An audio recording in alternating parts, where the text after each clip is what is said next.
Have you ever wondered, who is the strongest Genshin Impact character lore-wise?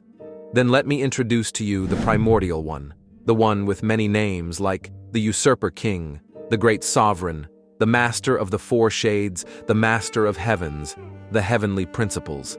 He is born from an egg and androgynous in nature. He has wings and a crown. In order to know the true strength of the Primordial One, we have to look at his feats and statements. For instance, he came to this world and defeated the 7 dragon sovereigns, alongside the 4 shades created from his own body. The dragon sovereigns were the old rulers of the world, and they're the 7 foremost elemental dragons at the pinnacle of the raw and primitive elemental forces. The Primordial One is stronger than full-power Nuvoletta, who is stated to be a rival and an equal to the mortal realm. Stronger than a Pep, who is able to destroy the entire Teyvat continent. Stronger than Ajdaha, who is capable of trembling the world with only movements. And stronger than Nibelung, who needed the power of the abyss, a kind of power which almost collapsed the entire world and caused great risk to the Irminsul itself. And as the first descender, he should naturally have a will to rival the world, which is explained to be able to protect the world, sustain the world, destroy the world, and create the world. But none of these compare to the Primordial One's greatest feat, which is separating the universe and the microcosm of the world, which scales to universal level. The eggshells from which the Primordial One was born were used as borders to the planet. After that, the Primordial One recreated the world using the 7 elements: Pyro, Hydro, Anemo, Electro, Dendro, Cryo, and Geo, as well as creating the heavens, which include both the floating island Celestia and the Celestial Atlas, which is where the first cutscene happened, and it's the same place in the loading screen. What's interesting is that this place appears to go on forever and doesn't seem to have an end. This is backed up by the fact that King Deshret called it the Boundless Paradise.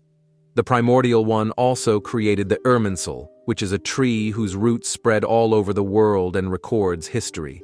Other things were also created, such as 3 moons, a sun, weight, and the concept of time. As I said before, the 4 shades are gods created by the Primordial One from himself. The shade Istaroth was stated to be a higher power by Raiden. Each of these shades can manipulate each of the following concepts: life, death, time, and space, which are things that the Primordial One is also capable of manipulating, since he's the one who gave the shades their powers, and he has used some of these abilities before, such as creating plants, animals, and human life. The Primordial One was also said to be capable of manipulating the constellations, in other words, the fate of all life that resides in Teyvat. Just like the twins, the Primordial One is also capable of using the light element, due to being able to control all 7 elements. And it's also stated the remains of the celestial nails that the Primordial One created emit light and glow in the dark. They also possess the ability to purify the power of the abyss, which is also another thing that the Traveler can do. Speaking of celestial nails, we know that the Primordial One dropped them on Teyvat. For example, one was thrown on Dragonspine, and it's the source of the sub-zero climate and the never-ending snow.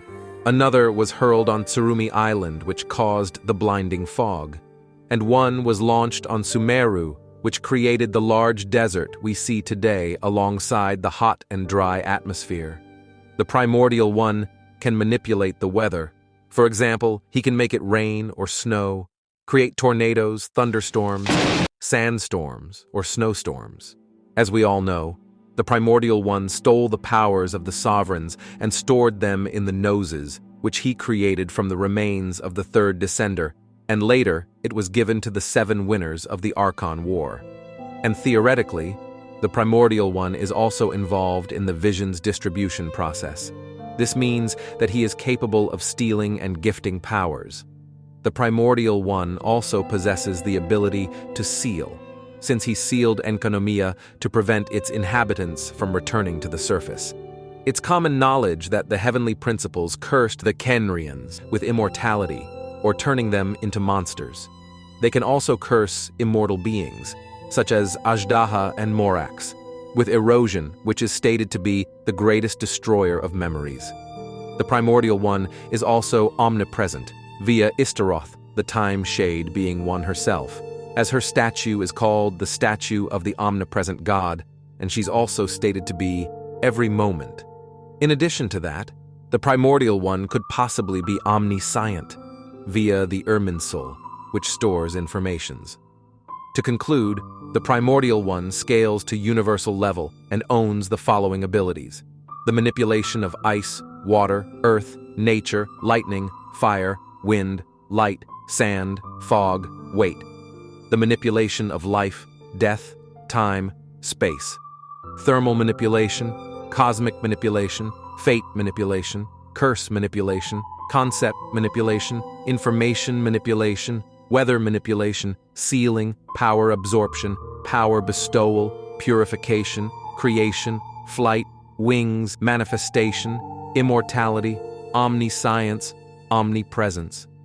As you can see, the Primordial One is extremely strong and stacked with multiple powerful abilities, and that's why he's the strongest in the Genshin Impact verse. Thank you for watching till the end. Please consider subscribing for more content like this, and I'll see you guys in the next video.